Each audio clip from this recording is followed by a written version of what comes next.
kita jumpa lagi. Kali ini akan kita bedah cerita tentang terowongan Gebang bersama penggiat sejarah budaya Kang Yati. Kang Yati, ini menurut Kang Yati gimana mas ceritanya bos ini? Bos atau terowongan air ini, bos itu dalam bahasa Belanda, jadi terowongan air manual yang terbuat dari tanah. Jadi tanah dilubangi itu dalam bahasa Belanda itu namanya bos, BOSTH. Bos atau orang Jawa nganani menyebutnya sebagai bosan terowongan air. Dibangun pada era Bupati Sragen kelima kalau tidak salah, itu masanya era Raden Panji Somonegoro saat tahun sekitar 1901 sampai kurang lebih dibangun sekitar 3 tahun. Di saat kepemimpinan Raden Panji Somonegoro yang memimpin Sragen atau Sukawati pada saat itu mulai tahun 1903 sampai 1933. Terowongan ini panjangnya sekitar 2 km utuhnya itu untuk mengairi daerah sekitar Jetak dan sekitarnya yang kurang lebih berjarak antara 3 sampai 4 km dari bendungan Peret yang dibangun sebelumnya untuk membendung sungai ini. Tantangan terbesar dari Peret ini adalah bagaimana membuat bos itu sepanjang itu, karena struktur tanah yang ada di Gebang adalah vulkanis purba dari tanah Gunung Merapi, Gunung Lawu yang disebut sebagai tanah grenjeng atau tanah antara batu dan pasir yang bercampur menjadi satu dan kemudian memadat padas curing atau padas curing atau padas grenjeng. Tantangan tersebut bisa sedikit teratasi dengan dibangunnya bak-bak kontrol atau lubang-lubang sebagai pembuang atau saluran udara yang terdiri dari 4 atau 5 lubang seperti yang mas-mas tadi sampaikan tadi. Itu fungsinya sebagai lubang udara, lubang kontrol atau bila mana terjadi kemacetan saluran air atau terhambat oleh sampah atau lain sebagainya. Juga sebagai saluran buang ketika membuang dari tanah yang digali pada waktu itu, karena tentu pada waktu itu teknologinya masih sangat sederhana, kemungkinan besar masih sangat manual, dan kita acungi jempol sebagai putra Sukawati asli pada saat itu, yaitu seorang arsitektur dari Sragen yang bernama Mbah Jeh atau Mbah Jehe yang makamnya ada di sekitar Ngorok. Nanti lain kali kita ke makamnya sebagai cek lokasi dari arsitek yang membangun beberapa bahkan mungkin puluhan dam atau peret yang ada di Sragen. Ada yang bisa digunakan lagi? Ya, mengenai fungsi kan ke desa Jetak itu, apakah di desa Jetak itu dulunya ada pabrik atau gimana ini perkebunan itu?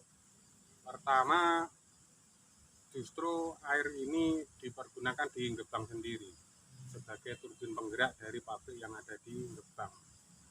Lubang ke bawah itu salah satunya dipergunakan sebagai turbin untuk menggerakkan pabrik yang dipunyai oleh pengusaha Eropa, yaitu Van Mook, yang terakhir kali digunakan tahun sekitar tahun 49, dan kemudian terjadi huru hara Geger Swapraja itu, kemudian terjadilah bakar-bakaran, kemudian juga perang, kemudian Van Mook dan beberapa bawahannya kemudian angkat kaki dari Gebang, dan oleh beberapa warga Gebang dan tanah itu tidak milik sebagai milik pribadi.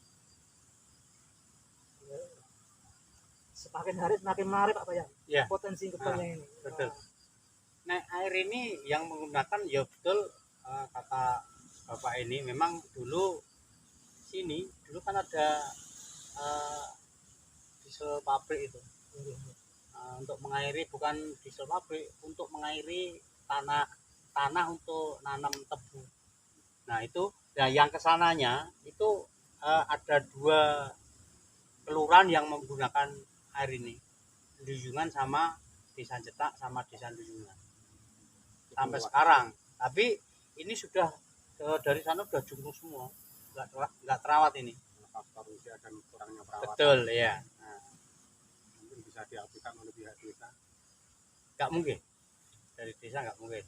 Jadi dari desa itu untuk bangun struktur lingkungan sendiri sudah agak kewalahan. Nah, untuk perawatan ini karena kegunaan saluran ini untuk airnya ini sudah agak tipis karena ada saluran BPS.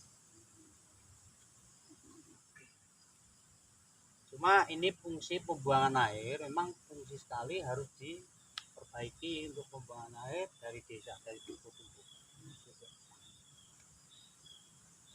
Mas Yafi, ini menariknya itu di kita kan ada juga pabrik itu. Nah, pabrik itu pabrik apa sebenarnya? Beberapa tahun berganti era, pada semula itu pernah menjadi pabrik Ragoni, juga pernah menjadi pabrik tembakau, juga pernah menjadi pabrik beras. Bahkan pabrik beras itu masih menyisakan sebuah benda atau alat untuk sebagai penumbuh beras pada saat itu yang disebut dengan kopian atau sosok, itu masih ada sampai sekarang. Dan menurut peta Belanda 1930-an di Gebang itu yang titik di mana ada pabrik Wan Fanus itu pernah menjadi sebagai gudang tembakau, yang mana tembakau ini untuk menyuplai sakit secara keseluruhan. Demikian tadi Pak Bayan Ya, sekilas mengenai apa sejarahnya apa ini terowongan ya. ternyata sangat menarik Pak. Betul sekali. Nah, ini kedepannya bisa, karena ini kan ada destinasi wisata untuk buka ini. Ya. Nah, ini kan rencana kedepannya mau saya bikin wisata ikan nila. Nah, jadi ini air ini harus bisa mengalir terus. Jadi ada wisata nila plus wisata sejarah Pak. Betul. Oke, demikian tadi ya bincang-bincang kita mengenai terowongan. Cukup sekian dulu.